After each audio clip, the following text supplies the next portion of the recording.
পুরুষ সস্তা প্রাণী নয়, পুরুষ অনেক দামি একটা প্রাণী।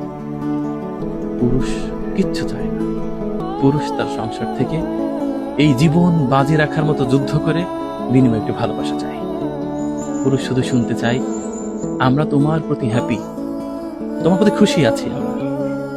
পুরুষ দিন শেষে অভিযোগ শুনতে চায় না, কারণ এত যুদ্ধ করে, এত সংগ্রাম করে আবার কাছের মানুষ এত অভিযোগের তীর তাকে ছুঁড়ে মারবে, এটি পুরুষ সহ্য করতে পারে না।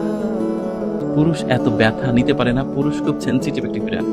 যে পুরুষ নদীর নিচেই ডুব দিয়ে মাছ শিকার করে সেই মাছ বিক্রি করে সংসারে চাল কিনে নিয়ে যায়, সেই পুরুষের কষ্ট সেই পুরুষই শুধু জানে।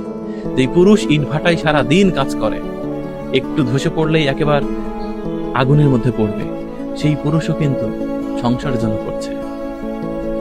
যে পুরুষ বড় বড় গাছে চড়ে ডাল কেটে পাতা কেটে সেগুলো বিক্রি করে, কিংবা পাহাড়ের চূড়ায় সাপের সাথে যুদ্ধ করে, বন্য প্রাণীর সাথে যুদ্ধ করে, কিংবা অফিস আদালতে সারাটা দিন বসের ঝাড়ি খেয়ে, কিংবা একটা রাস্তায় গাড়ি নিয়ে যানজটে পড়ে থেকে গরমে সিদ্ধ হয়ে সংসারে কিছু নিয়ে যায়, সেই পুরুষ শুধু নিজের জন্য নিয়ে যায় না, সংসারের জন্যই নিয়ে যায়, কাছের মানুষের জন্য নিয়ে যায়।